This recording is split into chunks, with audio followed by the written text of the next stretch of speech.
معزز و مکرم عازمین حج و عازمات حج، نماز اور ظہر آنے سے قبل آپ کی خدمت میں عمرے کی تفصیلات رکھی گئی۔ اپنے وطن سے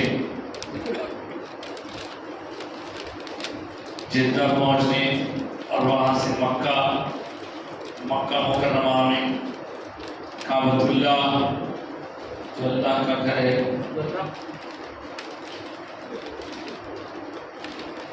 اس کے طواف کی سعادت نصیب ہوئی آپ کو۔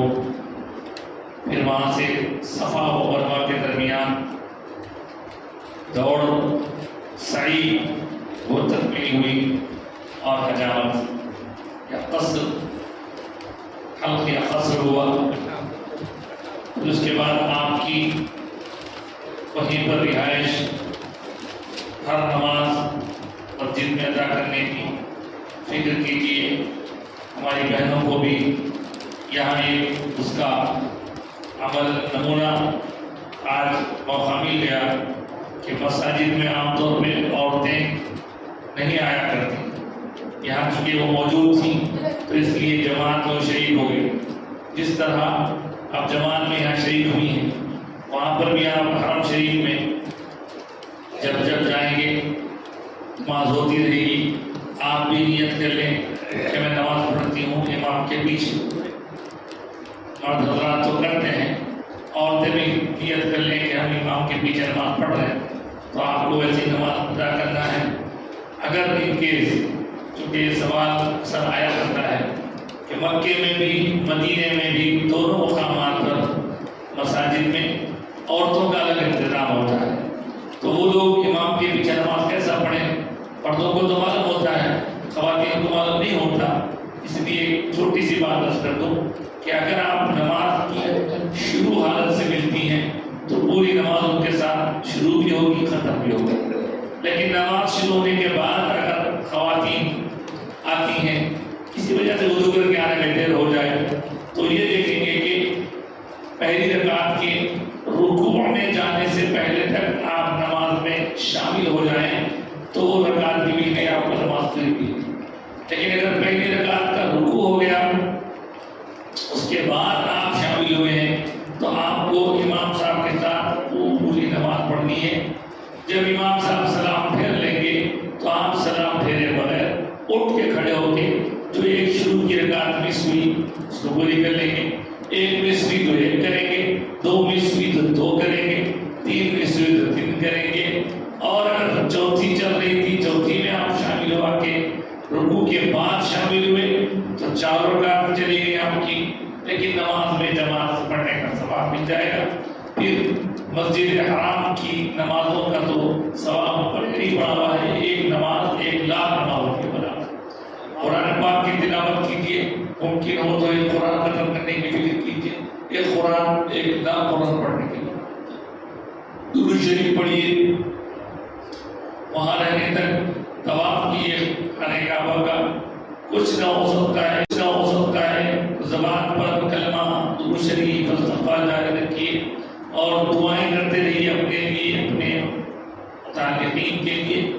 جن جن لوگوں نے جاتے ہو کہا ہے بھائی ہمارے لیے دعا کرو تو یاد کیجیے، اور اگر کچھ نہ ہو سکے تو کچھ نہ کرنے کی صورت میں صرف کعبے کو تکتے رہیے، کیونکہ کعبے کو تکنا بھی عبادت ہے، تکنا بھی عبادت ہے، کعبے کو دیکھتے رہیے، دیکھنا بھی عبادت ہے۔ اب آپ کا انتظار چلتا رہا ہے، 8 تاریخ کا انتظار کرتے رہ گیا۔ 8 تاریخ جب بھی آئے گی اس سے پہلے 7 کو ہی آپ کے ذمہ داران آپ کو مطلع کر دیں گے کہ جناب اب آپ کو یہاں سے مینا جانا ہے۔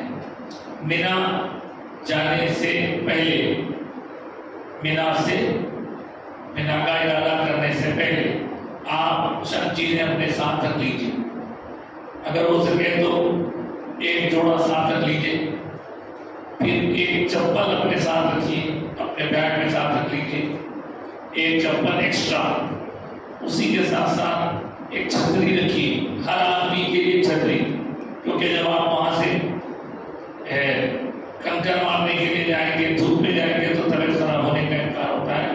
چھتری رکھیے، چپل رکھیے، اپنا جوڑا ہے ایک یا دو جوڑے ساتھ رکھیے بیگ میں۔ اس کے ساتھ ساتھ آپ کے موبائل فون کو ہمیشہ ہوش میں رکھنے کے لیے، زندہ رکھنے کے لیے اس کو چارج کرتے رہنا ضروری ہے۔ تو اس کے لیے بہتر ہے کہ ہمیں پاور بینک ملتا ہے وہ ساتھ رکھ لیجیے تاکہ راستے میں وہ بجھنے نہ پائے، اسے چارج کرتے رہے آپ۔ اس کے ساتھ ساتھ آپ کو ایک اور چیز رکھنی ہے، وہ ہے یہ پانی کا باٹل، اس کے ساتھ اسپرے لگا ہوا ہے، عام طور پہ یہ مل جاتا ہے، اس کو آپ دبائیں گے، دبا کے اس میں سے پانی نکلتا ہے۔ یہ بہت کام کی چیز ہے، پورے حج کے دوران آپ کو بہت اس سے فائدہ ہوگا۔ اس میں جو پانی ہے وہ پانی آپ کے چہرے پر آپ ایک پچکاری ماریں گے تو پورا چہرہ آپ کا بھیگ جائے گا، آپ کو فریشنس آ جائے گا۔ دھوپ میں بار بار آپ استعمال لیتے رہیں گے تو ایک طرح کی راحت ملے گی۔ اگر پینے کے لیے آپ پیتے جائیں گے، جتنا پانی پئیں گے تو اتنا پیٹ بھرتا جائے گا لیکن پیاس بجھے گی نہیں۔ یہ دال لیتے جائیے، اس سے بڑا فائدہ ہوگا۔ یہ جانے سے پہلے اس کو اپنے ساتھ رکھ لیجیے۔ اس طرح جو چیزیں ساتھ رکھنی ہے وہ میں نے بتا دی ہے۔ اب ہم مکہ المکرمہ سے مینا کی طرف بڑھ رہے ہیں۔ یہ دیکھیے، یہ حرم شریف ہے۔ حرم شریف سے آپ یہاں جانے والے ہیں، جانے سے پہلے کیا کریں، کب جائیں گے، کیسے جائیں گے؟